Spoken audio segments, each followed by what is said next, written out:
Hello everyone, welcome to my YouTube channel. हजुरहरू सबैलाई मेरो नमस्कार।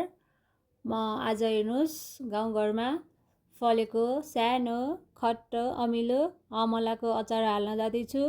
ल हेर्नुहोस्, अचार बनाउनलाई मैले यो अमलालाई 5-6 चोटि पानीमा मजाले मिची पखालिरहेको छु।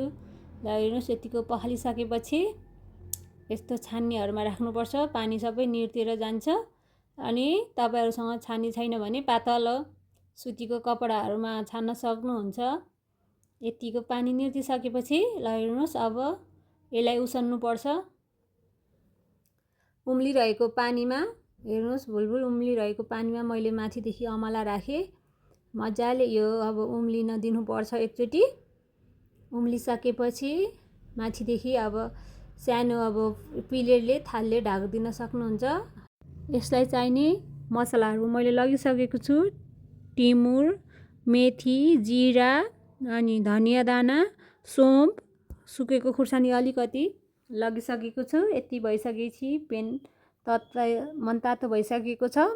अनि मिडियम साइजमा ग्यास बनाउनुहोस्।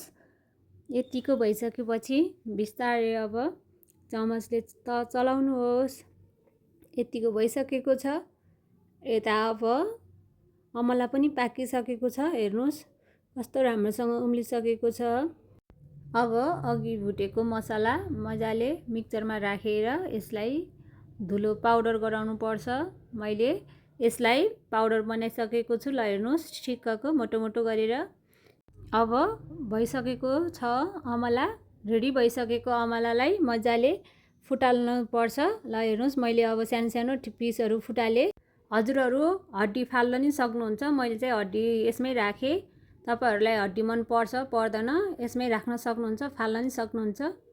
तातिएको तेलमा सोम र जिरा मैले फुराइसकेको छु। ल हेर्नुहोस्, फुराएर यतिको भइसकेपछि माथिदेखि मैले अघि फुटालेको अमलालाई राखेँ। अनि बिस्तारै यसलाई मजाले घोलेर यसमा मोस्दैछु। हेर्नुहोस्, ल हेर्नुहोस्, चमचले चलाइसकेपछि माथिदेखि अघि बनाएको पाउडर मसला माथिदेखि राखेँ मैले। यतिको भइसकेपछि बिस्तारै अनि यसलाई मजाले चलाउनुहोस्। अनि मैले माथिदेखि राखेँ अलिकति बेसार अनि अलिकति नुन स्वाद अनुसार राख्न सक्नुहुन्छ तपाईँ। अनि ल यति नुन र बेसार राखिसकेपछि बिस्तारै मैले चलाएँ। ल हेर्नुहोस्, अब यतिको भइसकेपछि मैले गुड राखेँ। हजुरहरू चिनी पनि राख्न सक्नुहुन्छ।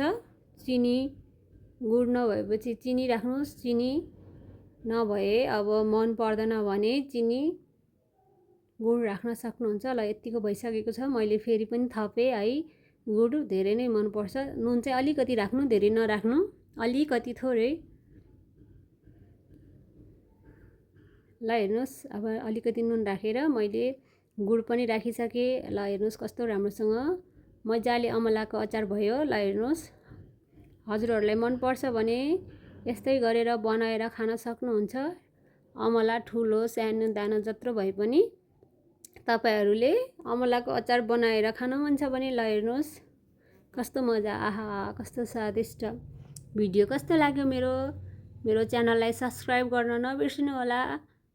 Thank you so much.